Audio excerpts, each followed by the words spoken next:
welcome to yet another edition to Rockit in Reidsville. We're out here at beautiful Jaycee Park, one of the city's numerous public gathering spaces where we have things like youth sports, other recreation things like pickleball. We play softball and baseball out here. We're going to take you on a tour of a couple different places today, but we thought we'd start here. There's some really exciting stuff going on at Jaycee Park coming up for next summer, and we're going to learn a little bit more about that later. But stick with us. It's going to be a fun trip. As I mentioned, we're out here at Jaycee Park, not far from Reidsville's downtown and among some other areas of town that are very popular. See, we're here standing on one of our baseball softball fields, and I've got Haywood Cloud Jr., our Assistant City Manager for Community Services, with me. Haywood oversees Parks and Recreation, Economic Development, and Planning and Zoning, and those types of departments. So, Haywood, welcome to Rockit in Reidsville. Thank you. Thanks for having me, Jim. Tell us a little bit about just the kind of investment the city and emphasis it has placed on parks and recreation. Yeah, I don't think it's any secret that the city council has, for years, supported, the city as well, supported everything we're doing in our parks and recreation. And again, it's fitting that we're out here at Jaycee Park because the latest thing that the city is doing is we've partnered with Old North State League, a summer collegiate college baseball, a summer collegiate team, where they're going to come and play some baseball here in the summer. It's a league for college kids to play over the summer to kind of keep perfecting their craft. And so there's a few things we're doing out here in terms of renovation that's going to make that possible. That's amazing. What a great story it's been, and so exciting. You know, I grew up playing baseball. It's always been my first love when it comes to sports. So personally, I'm real excited about Old North State League coming. Obviously, we're going to be Reidsville fans, of course, and I can see it now. People with the Team Reidsville gear already on, they're going to be having Reidsville Luckies gear all day. Tell us more a little bit about the physical expansion. This field is going to be their home field. We're going to have some really cool amenities going on that's going to throw a little throwback to some of the Major League Baseball stadiums.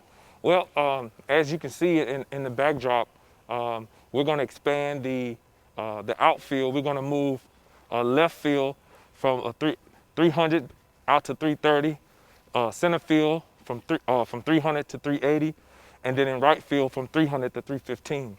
We're also going to add some more bleachers. We're going to have wraparound bleachers to give that kind of Major League feel. We're going to install a PA system, and so and of course Alec Allred will be able to expound on that a little bit, the history of the league and the other amenities that are going to come along with it, including a beer garden. So it's going to be a lot of fun, give people something to do during the week.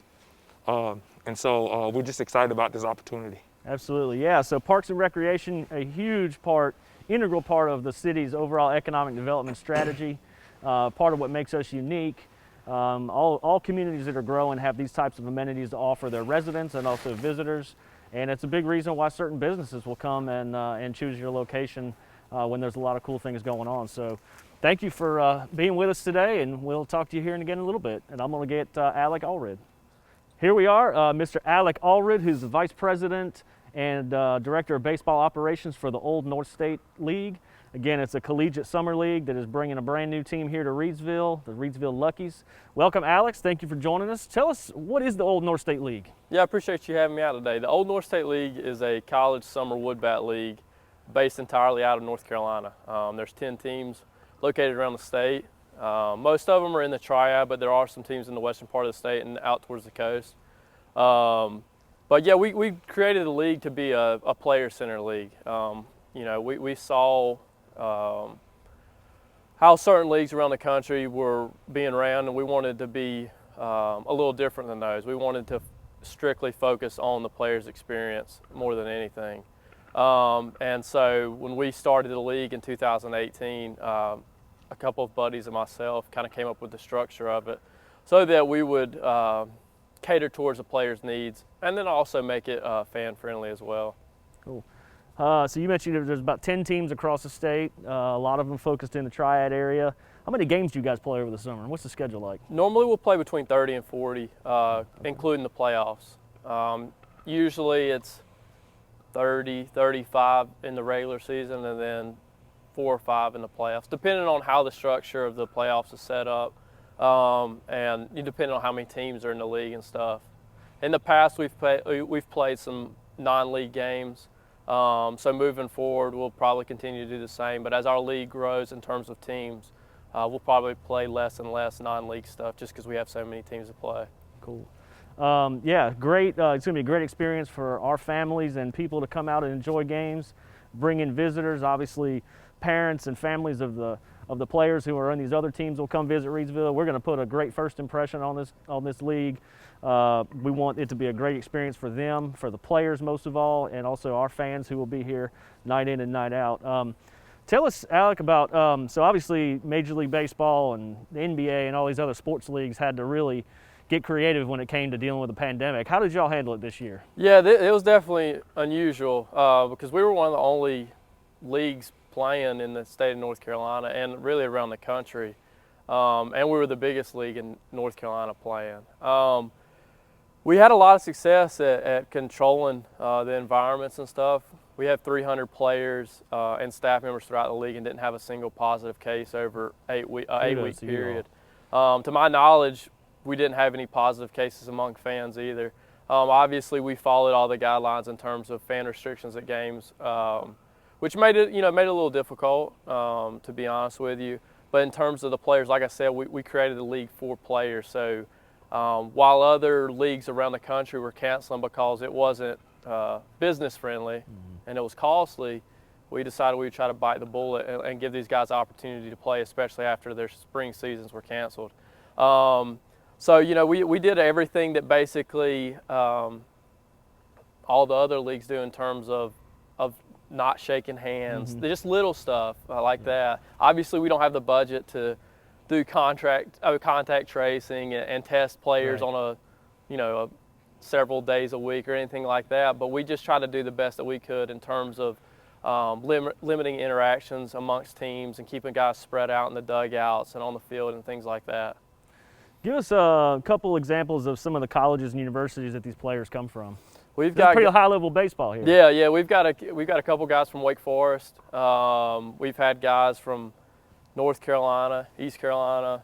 Most of our guys. What we tried to do was we tried to create the league on a focus locally. So we don't really care if you're a junior college player or you're an SEC player. We want guys that are from the area, and we want the best players from that area. So I've played at a junior college and played at a Division III school, and now I'm playing pro ball. So my focus has always been giving equal opportunities to players that are the best. So you'll see throughout a lot of leagues will focus on getting the biggest college player, the Kentucky player, somebody that at the biggest school to attract fans.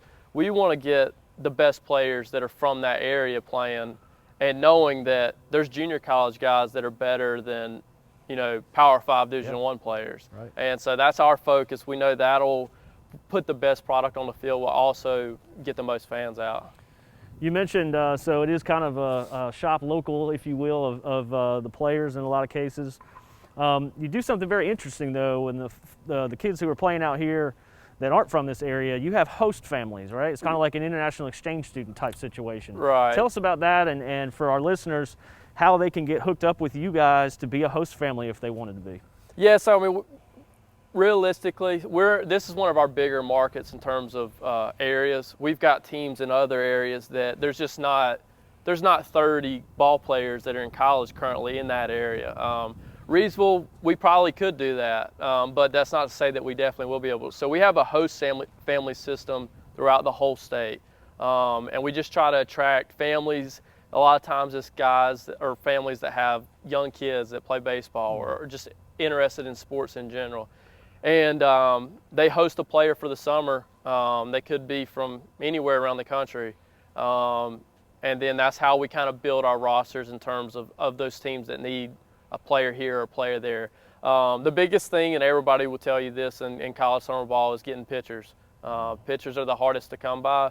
So a lot of times our players that we house are pitchers from out of state. So yeah, if anybody's interested in being a host family, we really could use you. We're gonna need a couple, I know, to be able to house some pitchers on the back end.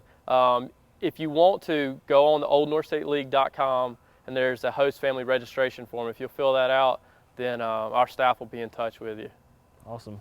Well, Alec, can't thank you enough for the investment Old North State is making in Reidsville. We're so excited. It's going to be a home run for our community, and hopefully for the Reidsville Luckies and for your league. So thanks again for joining us. I appreciate you having me out. Thank you.